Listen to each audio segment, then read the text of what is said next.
So my name is Susan, and I teach kids. Is that a confession? Like, I feel like I should be, I don't know. My name is Susan, and I teach kids online ESL. I've been doing this for 4 years now.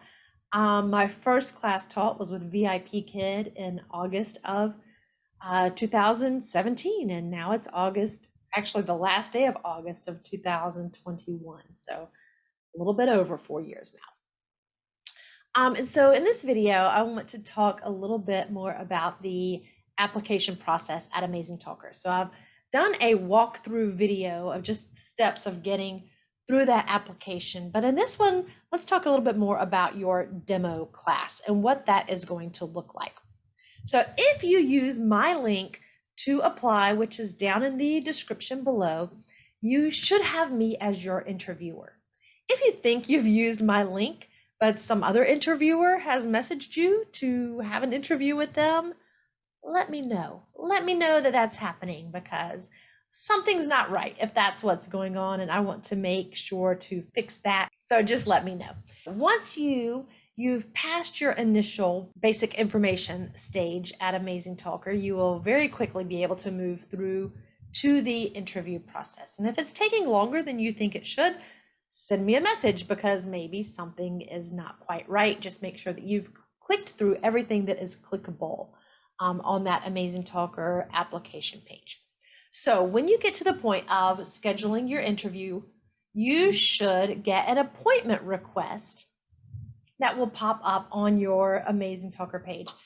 As a new applicant, you get 3 chances to schedule this appointment. So the interviewer will send an appointment request based on the times that you have marked as available in the coming 3 days. And if you can't do that interview, it's really best for you to message the interviewer or the requester of that appointment to say, hey, I'm so sorry, that time doesn't work for me. Can you please switch it to this other time, and give them an option. And then when they cancel that appointment, it doesn't count against you. But if you, as a new teacher, let that appointment request expire, or if you reject it, it's already counting against you in the system. So you really don't want that to happen. And if it happens 3 times, then your account will be blocked. So a better way to handle that is to message the interviewer and just explain, I'm so sorry, that time doesn't work for me. Can you please cancel? And then we can schedule another time together. When you accept that appointment request, you would then be expected to message back and forth with your student, which is really probably going to be an adult interviewer. Sometimes I've heard people say that they actually did have a child in the class.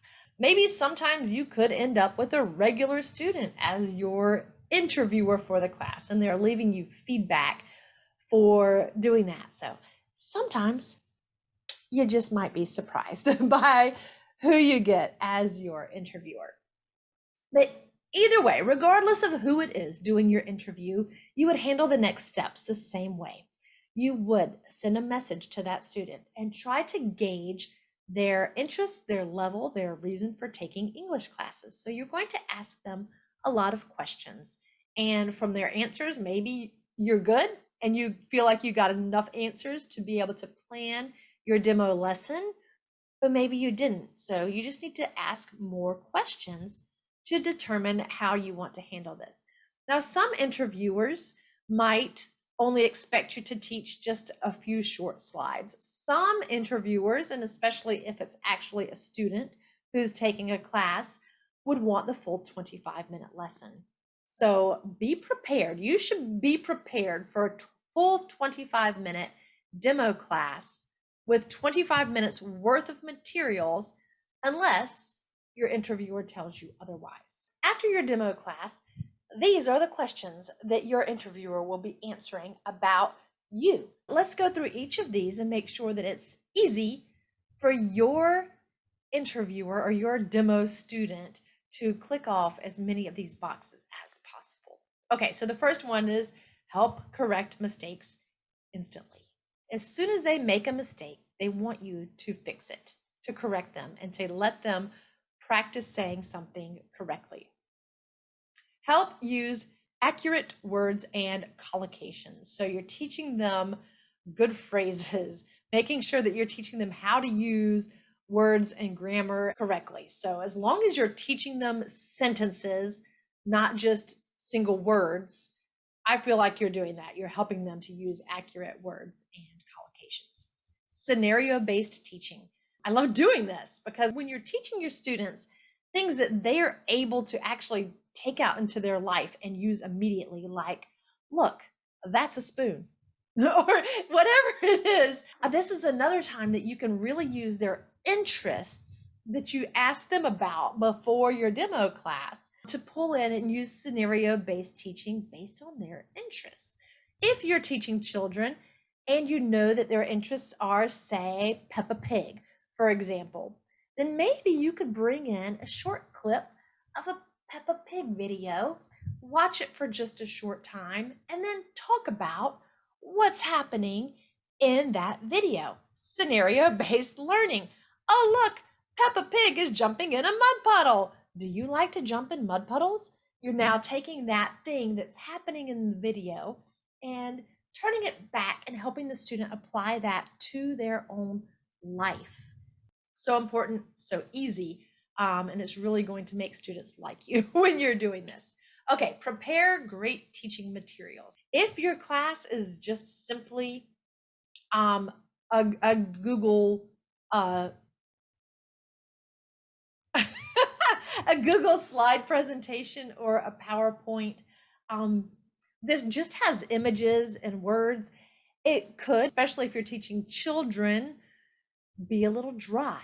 So maybe it would be better if you could also include some games to play or a video, a short video to watch, not a 5-minute video, but maybe just a really short portion of a video to show during your class, or something to allow the student to practice reading or using their phonics. So plan a variety of things. The next one is provide tips for exam preparation. This is not something that you have to do in the class, so keep that in mind. Even though it's listed here, if you're not an exam teacher, don't worry about it.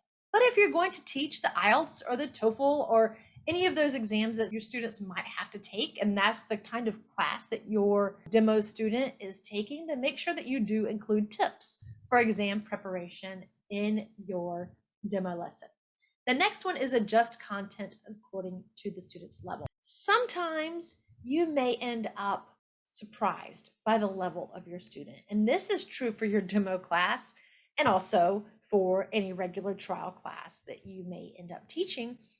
And so it's really a good idea to have several different levels of materials open on your computer so that you can very quickly switch to another level if you find what you're doing is maybe too difficult or the student really isn't connecting with that material.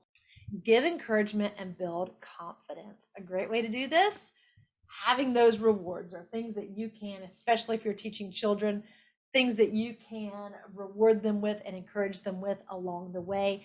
Even adults like to be encouraged. Tell them they're doing a great job. That was awesome. I'm so proud of you. Use those words that make people feel good. And then finally, guide well and provide opportunities to practice. And that, again, goes back to making sure that you are letting your student do a lot of the talking. Watch your teacher talk time, both in your demo lesson and in your trial classes, so that your students are able to learn and grow and improve. And when they feel like they're improving, they're going to want to come back. Okay, so those are your tips for creating a great demo lesson.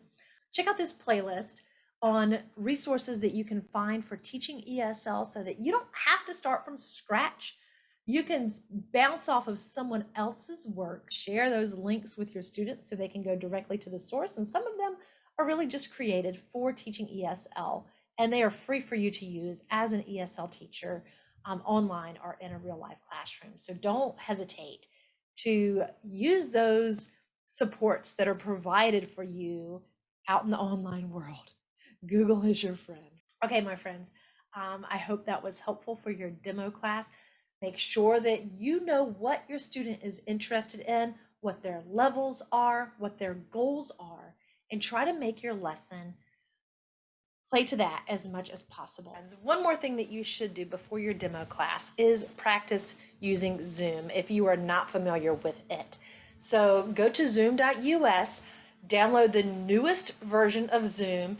If you haven't used Zoom in a long time, there have been a lot of changes and there are some really cool things available on the Zoom platform. Once you have that, you are able to join or create your own meeting that's just you, yourself, and you.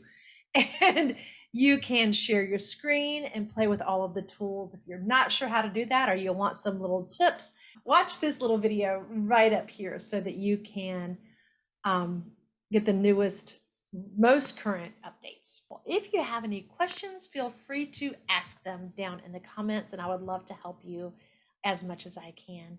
If you haven't applied yet, please use my link to apply down in the comments, and then I will happily help guide you through the application process and get you started as an amazing talker teacher. Have a great day, guys. See you soon. Bye.